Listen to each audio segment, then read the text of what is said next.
अस्सलाम वालेकुम। Last video में हमने पढ़ा था कि किस तरह वेरिएबल बनाया जाए पीएचपी में, और उनको किस तरह उनसे आउटपुट ली जाए, उनको किस तरह हम जो भी वेरिएबल बनाया, जो कुछ वेरिएबल में है वो किस तरह हम शो कराया जाए साइट में, या जो भी आप वेब पेज बना रहे हैं, आप वेब ऐप बना रहे हैं, या वेब पेज बना रहे हैं, जब वेबसाइट बना रहे हैं तो उसमें वो किस तरह वो शो कराया जाए।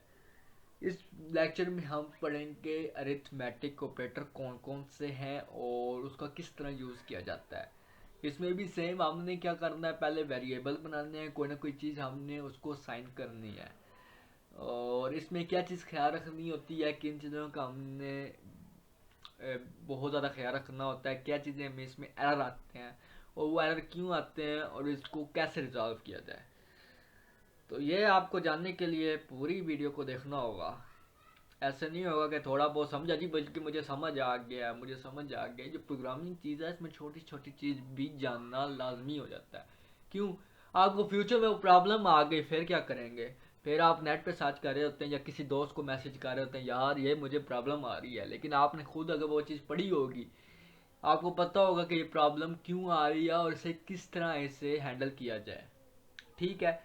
तो सबसे पहले हमने अब क्या करना है जी, हमने ऑपरेटर बनाने के लिए हमने कोई दो वेरिएबल बनाते हैं और उधर आपको ऑपरेटर्स बताऊंगा, जिसमें हमने एक वैल्यू हमने बना लिया एक्स का ऑपरेटर, हमने इसको दे दी 9 वैल्यू, और हमने एक डॉलर वाई का वेरिएबल बना लिया, इसको हमने दे दी है जी 10 वैल्यू। अब ऑपरेटर क्या क्या है? Plus, minus, multiply, modulus, exponentials. मतलब क्या है जी? Additional, subtraction, multiplication, division, modulus and exponentiations. ये क्या है? Arithmetic operators. इसमें काफ़ी आगे असाइनमेंट ऑपरेटर आ जाते हैं और भी सब पे मैं वीडियो बनाऊंगा। कंपैरिजन ऑपरेटर्स आ जाते हैं, इंक्रीमेंट एंड डिक्रीमेंट ऑपरेटर्स आ जाते हैं, लॉजिकल ऑपरेटर्स आ जाते हैं, स्ट्रिंग ऑपरेटर आ सक जाते हैं, अरे ऑपरेटर आ जाते हैं, कंडीशनल असाइनमेंट ऑपरेटर आते हैं। ठीक है, ये सारे के सारे ऑपरेटर हैं, सब पे वीडियोस बनेंगी। आप लोगों ने परेशान नहीं होना कि अब ये देखें ये हमने पहले इतने ऑपरेटर्स हैं, हमें किस चीज़ से किस तरह याद रखेंगे, किस तरह हमें इस चीज़ का अंदाज़ा होगा। आपसे कोई पूछ ले कि अरिथमेटिक ऑपरेटर में ये ऑपरेटर आता है कहीं, तो हम बता सकेंगे कि नहीं। ये सिर्फ प्रैक्टिस पे डिपेंड करता है, आप कितनी प्रैक्टिस करेंगे ये इस पे, और आपको वो कहाँ कहाँ यूज़ करना पड़ सकता है। ये जितने भी ऑपरेटर्स मैंने आपको बताए हैं कि जिस अरिथमेटिक ऑपरेटर है, कंपैरिजन ऑपरेटर है, इंक्रीमेंट डिक्रीमेंट ऑपरेटर है, लॉजिकल ऑपरेटर, स्ट्रिंग ऑपरेटर है, अरे ऑपरेटर है, और कंडीशनल असाइनमेंट ऑपरेटर है, ये सारे आपके वेब पेज में यूज़ होते हैं। ये अगर आप इसको यूज़ करें तो आपके लिए बहुत ज़्यादा इजी रह जाता है। बहुत सारे आपको, अगर आप 10 लाइनों का कोड लिख रहे हैं, 10 लाइनों को, तो आप इनको 2-3 लाइनों में भी उस कोड को इन्हीं ऑपरेटर्स को यूज़ करते हुए हम इसको रिड्यूस कर सकते हैं कोड को। ठीक है, अब हम पहले सबसे करते हैं एडिशनल ऑपरेटर का यूज़। ठीक है जी।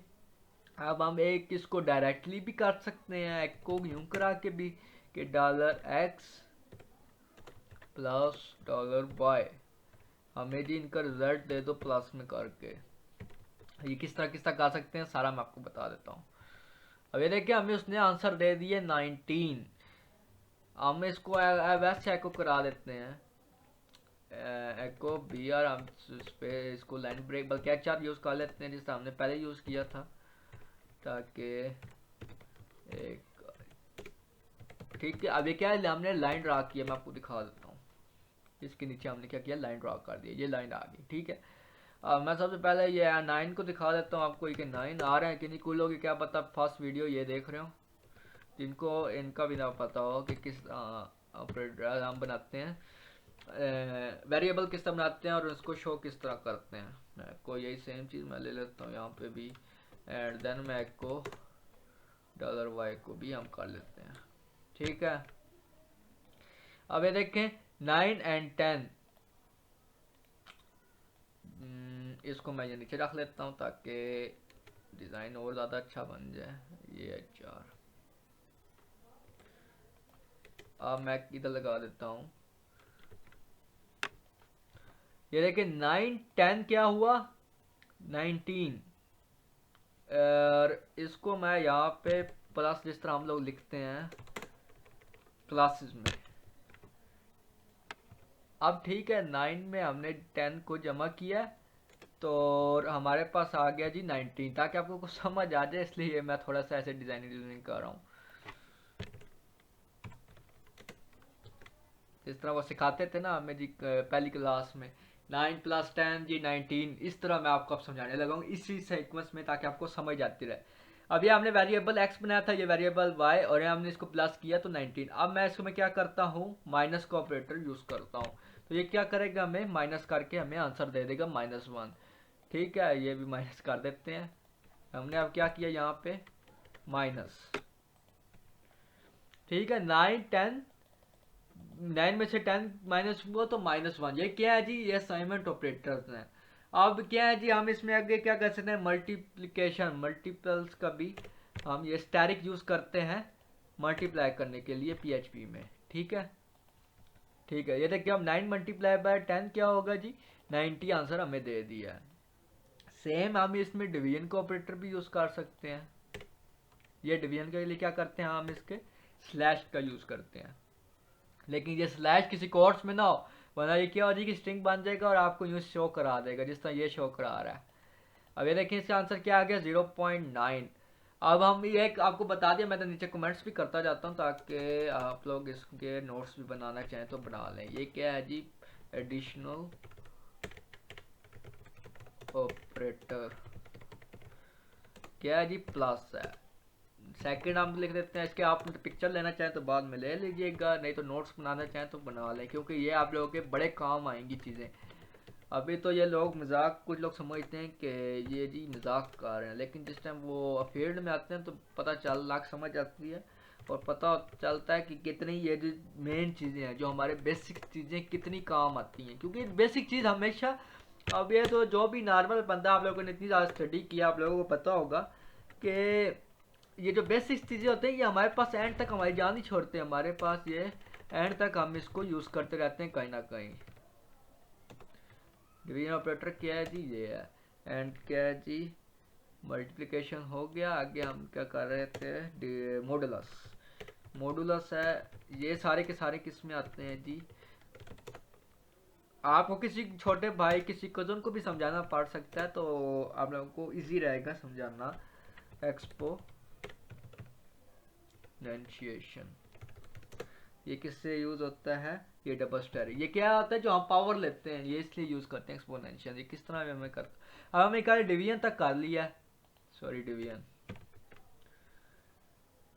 डिवीजन कर लिया। अब हम मॉडुलस चेक करते हैं। मॉडुलस में क्या करता है, रिमाइंडर। रिमाइंडर आपको पता होगा क्या होता है, कि जो बच जाता है बीच में लास्ट में। मैं इसकी थोड़ी वैल्यूज चेंज कर लेता हूँ, जिस तरह 4 को 2 करते हैं तो हमें के पास रिमाइंडर क्या आना चाहिए, अब 2 मेरे ख्याल में आना चाहिए, 0 बल्कि हाँ 2 पर, हाँ बल्कि सॉरी, कि जो हमारे पर रिमाइंडर किस तरह बचता है, आप 5 लिखेंगे तो 1 बचेगा। कैसे, ये जो हम यूज करते थे, एक लाइन ड्रा कर लेते थे इस तरह की लाइन, एंड इस तरह, तो यहाँ पे हम 4 लिखते थे, 2 पे 4 डिवाइड हो जाता है, तो इसका हमारे पास एंड रिमाइंडर क्या बचा था, 0। अब ये करते हैं तो 1, ये देखें 1 हो गया। अब मैं 6 करूंगा तो फिर ये क्या नाम है 0, एंड 7 करूंगा देन फिर ये 1। ठीक है, रिमाइंडर का आपको, मैं आपको शायद यहाँ पे इंटरनेट मेरे पास भी अवेलेबल नहीं है, मैं होता तो मैं आपको करके दिखा देता। आप मेरे को समझा देता हूँ, अगर आप मेरे माउस पे फोकस करें, ये जी है ना, मैं माउस का करके दिखा रहा हूँ। ये हम यूं एक बनाते थे टेबल सा, यहाँ पे हम 4 लिखते हैं 2। अब ये देखें जी हमारे पर एंड देन जो वैल्यू बचती थी 2 में, 2 क्या हो तो 4, फिर एंड 2 बचा था, एंड देन हमारे पास 0 बचता था, क्या 2 4, फिर हमारे पास है क्या 2, मतलब 4 डिवाइड होता है 2 पे, तो हमारे पास बच गया जी 4। एंड देन हम इसको चेक करते हैं, हमारे पास एंड देन क्या बचता था,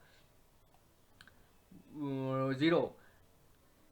आपको शायद पता है, रिमाइंडर मॉडुलस आपको शायद पता हो, तो ये इस तरह निकालता है। ये ज़्यादातर हम इसमें यूज़ नहीं करते, लेकिन हम हमारे पास कोई ये काम आ जाए, कोई रेलिवेंट मैथमेटिक्स का बंदा तो हमें दे सकता है। देखें 3 2 बार 6 होता है, एंड 1 बच्चा हमारे पास, 8 को यूज़ करते हैं तो हमारे पास 2 रिमाइंडर बचेगा। ठीक, ओ 7 और 8 हो सॉरी, यहाँ पे मैंने करना है, यहाँ पे मैं ऐड करूँगा तो हमारे पास 2 बचेगा। ठीक है, जिस तरह मैंने आपको बताया था। अब मैं वैल्यूज़ को इंक्रीज करता हूँ, 4 को करूँगा तो 0 बचेगा हमारे पास। ठीक है, 4 मतलब डिवाइडेबल है। आप लोग ये चीज़ देख लें, जो मैं आपको आसान तरीका बता देता हूँ, जो चीज़ डिवाइड हो रही हो, मतलब 8 हो रहा है 4 पे डिवाइड, वो उसका मॉडुलस 0 होगा। अगर आप उससे अगर नहीं हो रहा 8 9 है, तो आप उसके पहले वाला नंबर देखेंगे, सबसे नियरली नंबर 8 है, अब उसमें आप देखेंगे कितना फासला 9 में 1 है, तो आपका 1 आंसर होगा। अब उम्मीद करता हूँ आपको समझ लगी होगी ये किस तरह होता है। ठीक है, अगर देखें 4 के किस पे 9 नहीं डिवाइड हो रहा, अब इसके हम लास्ट में देखेंगे 8 है जी, 8 हो रहा है जी, कितने बच रहे हैं, हमारा 1 बच रहा है, तो इस तरह हम ये मॉडुलस निकालते हैं। अब हम करते हैं एक्सपोनेंट्स का यूज़। ये क्या करता है, पावर। अब ये देखिए ये 9 की पावर 4 होगी, तो 6561, मैं जी आपके लिए कर देता हूँ, 2 की पावर 2 होती है 4, तो ये 4 हमारे पास आंसर आ गया। इधर भी मैं एक्सपोनेंट कर देता हूँ कि हम इसका एक्सपोनेंट मतलब पावर ले रहे हैं, हम लोग ये यूज़ करते हैं ज़्यादा कैलकुलेटर में। ठीक है, 2 की पावर हमारे पास 2 आ गई जी 4, लेकिन ये अब हमने यहाँ पे यूज़ करना है, तो हमने एक्सपोनेंट यूँ यूज़ करना है, पावर यूँ आएगी। ठीक है जी। अब एक और तरीका मैं दिखा देता हूँ आपको। 4 की पावर 4 की होती है 16, अब ये हमारे पास आंसर आना चाहिए 16। ओ सॉरी, 4 चार चार में मल्टीप्लाई होता है, सॉरी, 256 होती है, 2 की पावर 4 होती है 16। ठीक है जी, 2 की पावर 4 16 होती है। ठीक है जी, कोई गलती कर जाता है इंसान, इंसान से गलतियाँ होती हैं, इसलिए नहीं करना कि जी, वरना नॉलेज हर किसी के पास ज़्यादा, ये नहीं कि मेरे पास नॉलेज ज़्यादा का, पता आपके पास मेरे से भी ज़्यादा नॉलेज हो, बाकी नॉलेज की बिना पे, थोड़ी छोटी गलतियों की बिना पे हम ये नहीं कह सकते इस बंदे के पास नॉलेज नहीं है। ठीक है जी। और ख्याल रखिएगा अपना, आप लोगों को उम्मीद करता हूँ इस चीज़ की समझ लग जाएगी। नेक्स्ट वीडियो हम बनाते हैं इंशाल्लाह। नेक्स्ट ऑपरेटर जो हमने कहा था असाइनमेंट ऑपरेटर्स पे, अरिथमेटिक ऑपरेटर हमारे डन हो गए हैं। नेक्स्ट इंशाल्लाह आपको असाइनमेंट ऑपरेटर्स पे वीडियो मिलेगी। ख्याल रखिएगा अपना, टेक केयर, अल्लाह हाफिज़।